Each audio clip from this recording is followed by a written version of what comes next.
সঙ্গে নিয়া কয়দিন থাকবা দিল্লি বইয়া, লাল পাসপোর্টের বেল নাই, বুবুর শান্তি নাই, খুনের শান্তি নাই, ডাইনির শান্তি নাই, বুবুর শান্তি নাই। ঠিক না ঠিক না?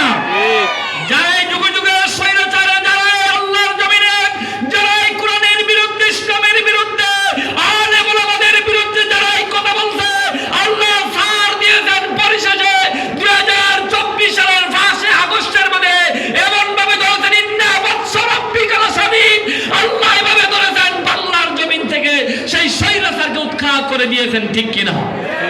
আমরা এই দলমত নির্বিশেষে জানাই দিতে চাই, এই স্বৈরাচার বাংলার জমিনে আবার ফিরে আসুক, আমরা দেখতে চাই না। ঠিক কিনা?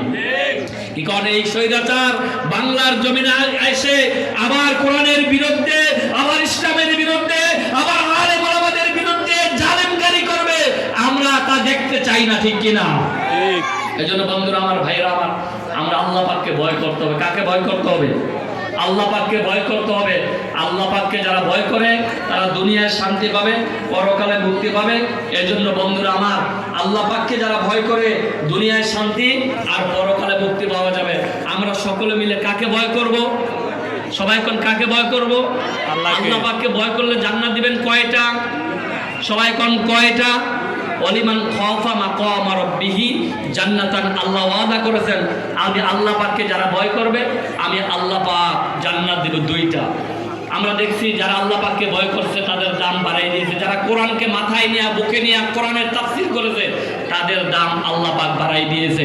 আমরা দেখছি একজন আলেম এত ভয় করেছিলেন, 50টি বছর তামাম পৃথিবীতে কোরআনের দাওয়াত দেওয়ার পরেও এক মুহূর্তের জন্য কালিমার পতাকা থেকে সরে নাই, দাওয়াত বন্ধ করে দেয় নাই। তার একটি মাত্র কারণ, তিনারা জেনেছেন এই পথ থেকে যদি চলে যায় জাহান্নামে যেতে হবে। এই পথ হলো পিচ্ছিল পথ, এই পথ হলো রক্তে রাঙ্গানো পথ। এই পথে যদি থাকতে পারি দুনিয়ায় শান্তি, আর পরকালে আদখিলাহুমুল জান্নাহ, পরকালে আল্লাহর জান্নাতের মেহমান হবে। এই জন্য তারা কোরআনটা বুকে নিয়ে, কোরআনটা হাতে নিয়ে, কোরআনটা মাথায় নিয়ে সারা তামাম পৃথিবীর বুকে 50টি দেশে কোরআনের তাফসীর করেছিলেন। আল্লামা দেলোয়ার হোসেন সাইদি সাহেব পৃথিবীর কোন শক্তির কাছে মাথা নত করে নাই।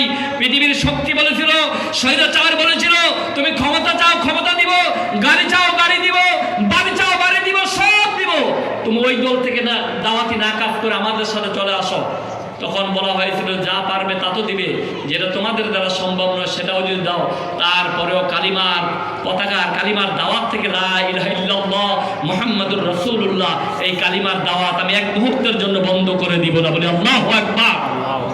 আমরা দেখতে পেলাম সেই কোরআনের পাখি আল্লামা দেলোয়ার হোসেন সাইদিকে 13টি বছর জেলখানায় রাখার পরেও, আমৃত্যু কারাগারের পরে শেষ হাসিটি তিনি হাসলেন, আর তারা কৌশল করে তাকে শাহাদাতের নাজরানা পান করতে হলো। তিনি এই কোরআনের পাখিকে এই দুনিয়ার থেকে তারা বিদায় করে দিলেন হায়নারা। ঠিক কিনা? ঠিক।